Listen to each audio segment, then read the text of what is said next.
सर्वात जास्त जीव तुमच्यावर असतो, बरोबर आहे. ज्या ताईचा बाप गेला, मी रोज कीर्तन सांगतो, तिनं समजून चालावं आपली दिवाळी संपली.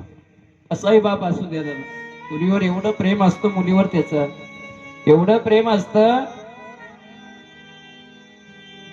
की जोपर्यंत तुमचा बाप जिवंत आहे तोपर्यंत तुमची पिशवी कधीच रिकामी जात नाही. माहेरून माहेर घरातलं काही ना काहीतरी दिल्याशिवाय राहत नाही. एवढा मोठा बाप असतो.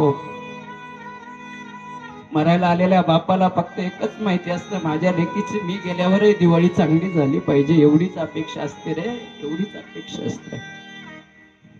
आणि माझी या सर्व बांधवांना माझी विनंती आहे, ज्या दिवशी आपला बाप जातो तर आपल्या बहिणीची दिवाळी चांगली करायचं. कारण बाप गेल्यावर भाऊ हाच बापाच्या ठिकाणी असतो, लक्षात ठेव. एवढा प्रेम करतो बरं बाप. मी सांगत होतो, हनुमान जयंतीच्या आदल्या दिवशी सत्य परिस्थिती सांगतो बाबा. हनुमान जयंतीच्या आदल्या दिवशी माझं कीर्तन गाडे जळगावला होतं. रस्त्यानं चाललो महात्माजी, रस्त्यानं जात असताना संध्याकाळचे 6:30 वाजले होते आणि हनुमान जयंतीच्या आदल्या दिवशी पाऊस आलेला होता. विजेचा कडकडाट चाललेला होता, पाऊस पडत होता. आणि तेवढ्या याच्यात आम्ही हसनाबादच्या पुढे निघाल्यानंतर त्या सोमठाण्या रस्त्यानं लागलो. एक शेतकरी जीवाच्या आकांतानं पळत, ए नवतरुणांनो, बाप ओळखू येईन, ऐका 2 मिनिटं. तो पळत असताना मला वाटलं पाऊस पडायला लागलाय, कुठंतरी त्याला घरी जायचं असेल म्हणून त्याला पळत असेल. मी आमच्या पुरुषोत्तम महाराजांना म्हणलं, गाडी थांबवा महाराज. दरवाजा उघडला. मी म्हटलं, दादा तुमचं घर जर जवळ असेल तर आमच्या गाडीत चला, आम्ही सोडतो तुम्हाला, एवढ्या पावसात ओलं होऊ नका. बांबावल्यावानी झालं होतं बरं. काय म्हणत होते माहितीये बाबा, पाऊस आलाय, गहू ओला होतोय. मी त्याला गाडीत बसवलं. इथनं अर्धा-पाऊण किलोमीटर माझं शेत आहे बाबा. अर्धा गहू काढलेला आहे, तो वाळू घातलेला आहे, आणि अर्धा गहू ओला होता म्हणून तसंच उभा आहे. म्हटलं मग अगोदर का गेले नाही? ते म्हणे सकाळी मुलीची तब्येत खराब झाली होती म्हणून छत्रपती संभाजीनगरला गेलो, यायला उशीर झाला. बाबा तिथं आम्ही गेलो ना, त्याला म्हटलं चल आम्ही पण झाकू लागतो तुझा गहू. तिथं गेलो तर तोपर्यंत साऱ्या गव्हामध्ये पाणी शिरलेलं होतं. पागलवाणी झाला, माझ्या हृदयावरती डोकं ठेवलं. काय म्हणला माहितीये? संपलं म्हणे सर्व. काय म्हटला? संपलं. म्हटलं असं नाही म्हणे बाबा, आजपर्यंत शेतीत कधी गहू आला नाही, पण मागच्या वर्षी 5 लाख रुपये कर्ज काढलं, विहीर खोदली, एवढा सुंदर गहू आणला. पुढच्या महिन्यात माझ्या लेकीचं लग्न आहे बाबा.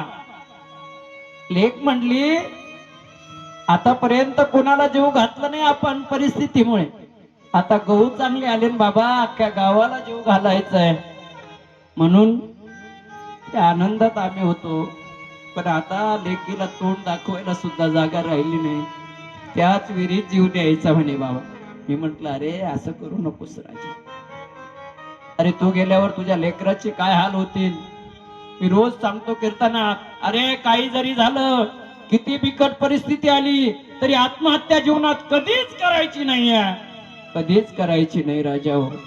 आजच्या पेपरला एका पोरीनं काय त्या परीक्षेत नापास झाली म्हणून आत्महत्या केलेली, तर तिला माहिती नाही आपल्यावर प्रेम करणारी आपली आई, आपल्या बापाची काय हाल होतील. ए नवतरुणांनो, किती बिकट प्रसंग येऊ दे रे, आत्महत्या नका करू, कधीतरी चांगलं होईल. आणि ज्याला आत्महत्याचा विचार आलाय ना, त्यानं आमच्या संस्थेवर यावं. बाबा ज्या शेतकऱ्याने आत्महत्या केल्या, 27 मुलं आहे माझ्याकडे.